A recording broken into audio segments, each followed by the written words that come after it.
Have any of you got any particular horror stories of performing on your own? Jack is cackling away. Jack, have you got literally, one? literally every single show that I've ever done. No. Yeah, no, I mean, like, I think probably the biggest horror story that I remember that comes into my mind was, I think, 2015 or 16. I was supporting Mumford & Sons on a few of their arena shows up and down the country, and at the O2, my show at that time was really, really heavily reliant on on a piece of equipment called the SPD-SX by Roland as a drum machine, and all of my entire show was on that. I wasn't using a laptop at that point, or I wasn't like storing samples and stuff on a laptop. I wasn't using Ableton or anything like that. My entire show, all the samples, everything was on this drum trigger that I was hitting and cueing the song up myself. So it really was an instance of, if I don't hit something right or in time, the whole show just stops until I'd start it again, because I was my own, everything. God, it's such a bad idea. Why do we do it? No, but I ended up, we were touring at the time with, I think 5 different SPD-SXs, and we went through all of them on that show. Every single one of them dropped out, had an issue with it, came back. My tech ran off stage, would repair it, ready, because he knew that the likelihood was the one that I was playing was probably going to break as well. And that's just what happened. The 2 shows that we did with Mumford at the O2, one of them, I remember we went through 5 SPDs. And I mean, my set was 25 minutes long, or like half an hour long or something.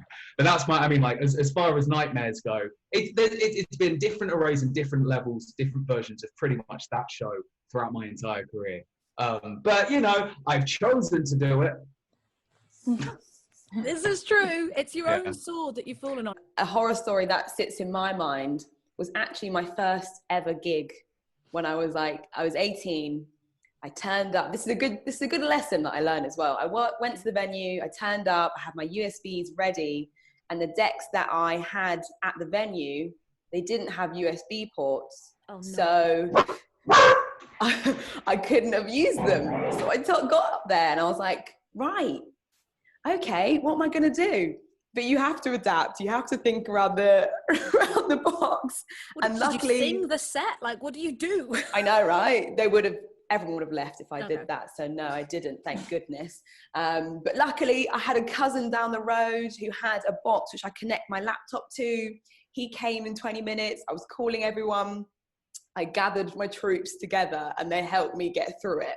But what I will say to people starting out as a DJ, check what equipment is at the venue before you go. Good advice. Good advice. Yeah. Very important. Yes, riders are important. Read what they send you, guys. They're doing I never did that again. All right. No. It's a learning curve. That's what it is. Learning curve. What I really appreciated was, I know people listening can't see, but everybody in the chat was nodding so much, like, please God, check with the venue. My word. Georgia, is that a sort of experience that you've had yourself? That kind of, I suppose, crippling panic of realizing you're in your own nightmare and all of the kit has failed around you? Yeah, many a times. I mean, over the years, I've got quite, I've had to adapt to a lot of terrible situations. One comes in mind recently, which is actually really tragic. Well, it's just horrible, but we were actually in Iceland playing the Iceland Airwaves Festival. We had this amazing gig. It was just an amazing experience. And the next day we hired a car and we did this whole like driving around Iceland. And whilst we were driving around Iceland, all our equipment got nicked basically. And we were going to Mexico the next day. I had to play it. No, we went to Barcelona to play like a pre-show somewhere, and literally turned up, just had to like basically retry and structure our show with like none of the equipment. Thank God, because I play with these 80s drum kit called the Simmons, and luckily they didn't take my Simmons kit. I would have been devastated because it's like an original 1980.